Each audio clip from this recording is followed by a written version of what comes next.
Hello everyone, আমি বিতিশা রান্নাঘরে সবাইকে স্বাগত জানাচ্ছি। আজ যে রেসিপিটি আমি আপনাদের সাথে শেয়ার করব সেটি হলো কাঁঠালের দানা দেশি কাঁকড়া দিয়ে চিচিঙ্গা। চলুন তাহলে দেরি না করে রেসিপিটি দেখে নেওয়া যাক। তার জন্য প্রথমে চিচিঙ্গা ও কাঁঠালের দানা নিয়ে নেব। চিচিঙ্গা আলু খোসা ছাড়িয়ে নেব। কাঁঠালের দানার খোসা ছাড়িয়ে অর্ধেক করে কেটে নেব। আলু ও চিচিঙ্গা কুচি কুচি করে কেটে নেব। তারপর ভালোভাবে ধুয়ে জল ঝরিয়ে রেখে দেব।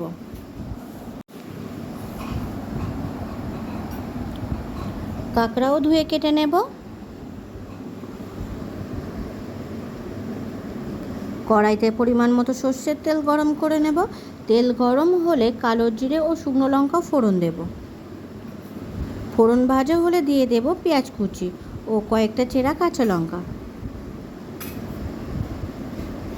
পেঁয়াজ কাঁচা লঙ্কা ভাজা হয়ে গেছে, দিয়ে দেব রসুন বাটা ও আদা বাটা। কষে নেব।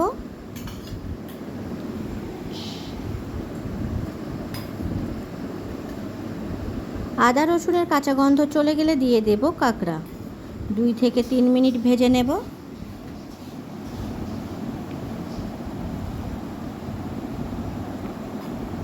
এরপর দিয়ে দেব পরিমাণ মতো লবণ ও পরিমাণ মতো হলুদ। লবণ হলুদ ভালোভাবে কাঁকড়ার সাথে মিশিয়ে আরও 2 থেকে 3 মিনিট ভেজে নেব।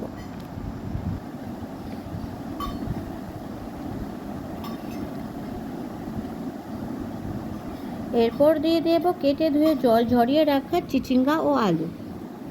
3 থেকে 4 মিনিট ভেজে নেব।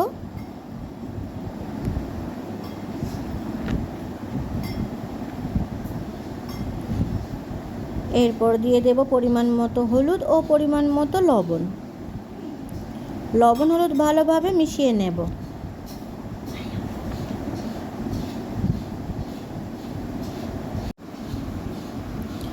কিছু সময় ভাজার পর দিয়ে দেব টমেটো কুচি।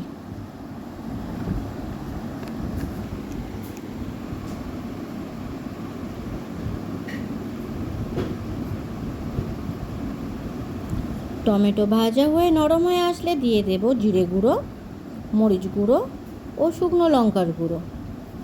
গুঁড়ো মশলা ভালোভাবে চিচিঙ্গার সাথে মিশিয়ে নেব।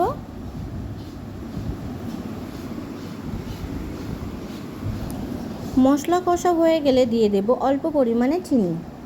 আরও কিছু সময় কষে নেব।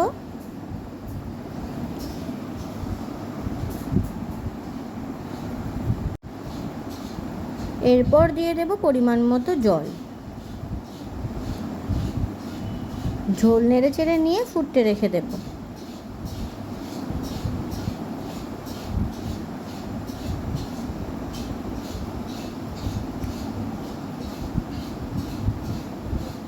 কিছু সময় ভালোভাবে ঝোল ফোটার পর দেখে নেব আলু চিচিঙ্গা সিদ্ধ হয়েছে কিনা। আরও কিছু সময় ফুটিয়ে নেব।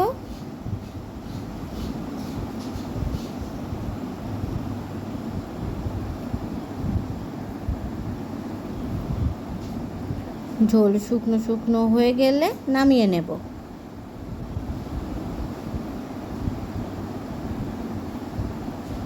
তৈরি হয়ে গেছে কাঁঠালের দানা দেশি কাঁকড়া দিয়ে চিচিঙ্গা। ভিডিওটি কেমন হয়েছে অবশ্যই কমেন্ট করে জানাবেন। আর ভিডিওটি যদি আপনাদের ভালো লেগে থাকে তাহলে আমার চ্যানেলটিকে সাবস্ক্রাইব করতে একদম ভুলবেন না। ধন্যবাদ।